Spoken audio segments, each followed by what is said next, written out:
Chapter 35. No, we don't have a storyteller in this village, the innkeeper said in response to Will's casual question. Pity, Will said, taking a sip of his coffee. My daughter could use a bit of entertainment. It's hard for her, travelling all the time, with nothing to do and no permanent friends. The innkeeper nodded sympathetically. I can understand. Pity you didn't get here sooner. We had a travelling spinner come through here some weeks back. The kids loved him. Will looked up, feigning no more than polite interest. Heard tell of a travelling spinner in Danvers Crossing recently, he said. He rubbed his jaw, pretending to think. What did he call himself now? The Storyman, was it? Jerome suggested.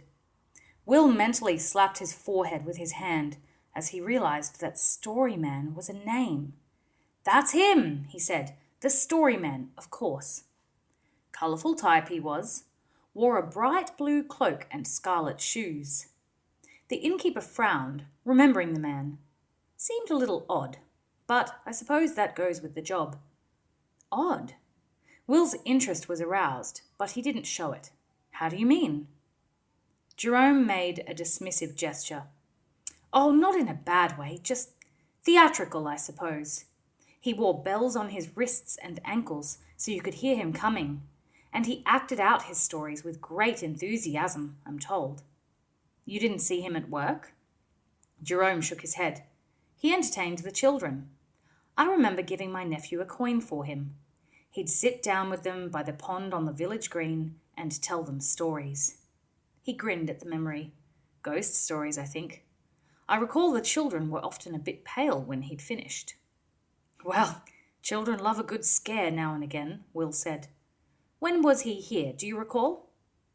Jerome threw back his head, looking at the ceiling while he considered the question. Finally, he replied, Must have been 2, maybe 3 weeks ago. It was a few days before the Spoker boy disappeared. Will frowned, looking a little concerned. A boy disappeared? Does a lot of that go on around here? Jerome shook his head, recognising a parent's natural tendency to worry. Oh, Lord, no! Never happened before that, I recall. If you ask me, young Maurice simply ran off. His da used to beat him too often for my liking. Will drained his coffee, setting the mug down on the bar. He nodded good night to the innkeeper. Well, I'm for my bed. Got a long day tomorrow. Going to visit some of the outlying farms and see if there's any work going. No luck in the village? Jerome asked, and Will shook his head, a dejected expression on his face. Jerome smiled sympathetically. I'm not surprised. Times are being hard, and people don't have any extra money to spend. Well, I certainly don't, and that's for sure, Will said. He hesitated, then said uncertainly, Matter of fact, I was wondering if I could ask a favour. Jerome's eyes narrowed. Favours usually involved money in his experience, and Will's next words bore out his assumption. I could be gone for a night or two. Wonder, could I move Maddie into one of your rooms while I'm gone? I'd feel safer about her that way. I wouldn't like to leave her sleeping in the stable, what with children disappearing and such. It was only one boy went missing, Jerome said defensively. Then he saw the worried look on Will's face and he relented. It must be hard being a sole parent and travelling round the countryside, he thought. And he had several rooms unoccupied. All right then, he said. She can take the attic room. I'll charge the same as I'm charging for 2 of you in the stable. Will heaved a sigh of relief. Thanks for that. It'll stop me worrying about her while I'm gone. Privately, he resolved to bring some game back for Jerome's kitchen. The innkeeper was a likeable fellow, and his gesture was a generous one. He turned away for the door. How long will you be gone? Maddie asked, when he told her of the new arrangement. A day or 2. I thought I'd ride over to Boyletown and see if this Storyman character has visited there as well. He'd explained the confusion over the travelling spinner's name. Maddie had a similar reaction to his. Once he knew it was a name, everything seemed clear. We know he was at Danvers Crossing, then he came here. Will paused, frowning. Wish we'd thought to find out when he was at Danvers Crossing. Jerome said he was here shortly before the local lad went missing. And Jerome told you Maurice Spoker's parents mistreated him, Maddie said thoughtfully. Just like Carrie Clover's father. Will's eyes narrowed. Yes, the coincidences are beginning to mount up, aren't they? Maddie nodded agreement. So, what do you want me to do while you're gone? Keep talking to the local kids. See if you can find out more about this blue-cloaked, red-shoed storyteller. Jerome seemed to think they loved him. Not the impression I got, Maddie said. Well, see what you can dig up. But be careful. Don't push it if they're reluctant. A separate thought struck him, and he added, Oh, by the way, while you're staying in the room, you might make yourself useful. Make your bed and offer to help out in the kitchen.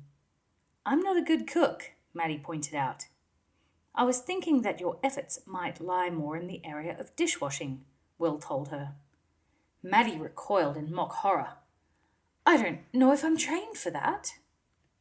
He raised one eyebrow at her. She'd seen him do that before and found herself wishing that she could do it. She resolved to practice the expression. I'm sure you'll pick it up, he said. It's not alchemy. As it turned out, Maddie didn't need to ask any further questions about the mysterious blue-cloaked storyman.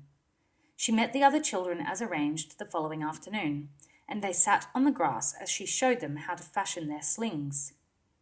She had brought a small knife with her, and she lent it to them so they could cut the leather thongs to length, then fashion the pouches. There was only one other person on the common, a farm worker, judging by his patched work smock and a shapeless old hat. He was leaning on a fence, idly watching them. He had a small bundle wrapped in a spotted cloth at his feet. As the group sat in a semicircle, heads bent to the tasks of cutting, shaping, and tying, David caught her eye, rose to his feet, and jerked his head in an unmistakable gesture for her to follow him. She rose, and they moved away from the others. She looked at him expectantly. Did you want to say something? She asked. He glanced around. She could see he was nervous. No, she corrected herself. He was more than nervous. He was scared. The storyman, he said finally. Don't go asking about him any more. And above all, don't mention him to your Da. He paused, then added anxiously, You haven't said anything to him, have you? She shook her head. No, but why not? He told us things. And he said we should never repeat them to any grown-ups or something bad would happen to us. Maddie's eyes widened. What things did he tell you? She asked, her voice wavering. David's nervousness was getting to her. He shuffled his feet. At first, it was just normal stories. Some funny ones and some scary ones. They were all good fun, and we all enjoyed them. Mostly, they were stories we'd heard before, like The Ogre of Alden Pass and The Great Green Troll of Tralee. Maddie nodded. These were well-known folk tales. They varied in detail with each different storyteller, of course, but they were always essentially the same and were calculated to give children a good, healthy scare, without causing too much concern. But then he told us about the stealer in the night, he said, his voice becoming very quiet. The stealer in the night? Maddie repeated. Even the name sent a shiver of fear down her spine. It seemed so sinister, so evil. David nodded, licking his dry lips in a nervous gesture. The stealer is a mysterious spirit, dressed all in black and wearing a black mask and cloak. He materializes in a village and takes children. Takes them where? She asked. Her heart was beating a little faster as his tale unfolded. She leaned closer to him, dropping her own voice. What does he do with them? David shrugged. Nobody knows. He takes them away, and nobody ever sees them again. He glanced around once more, and Maddie did likewise. The other children were all intent on making their slings. The thing is, the storyman said if we were ever to see him, We were to say nothing. Just pretend we'd seen nothing. And he said we must never, never tell a grown-up about the stealer in the night.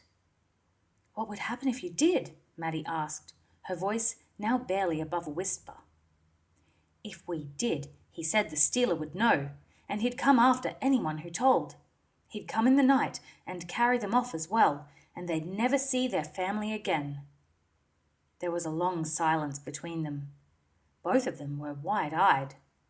David's fear was contagious, and Maddie found herself wishing she was back in Redmont, in the cosy little cabin in the trees.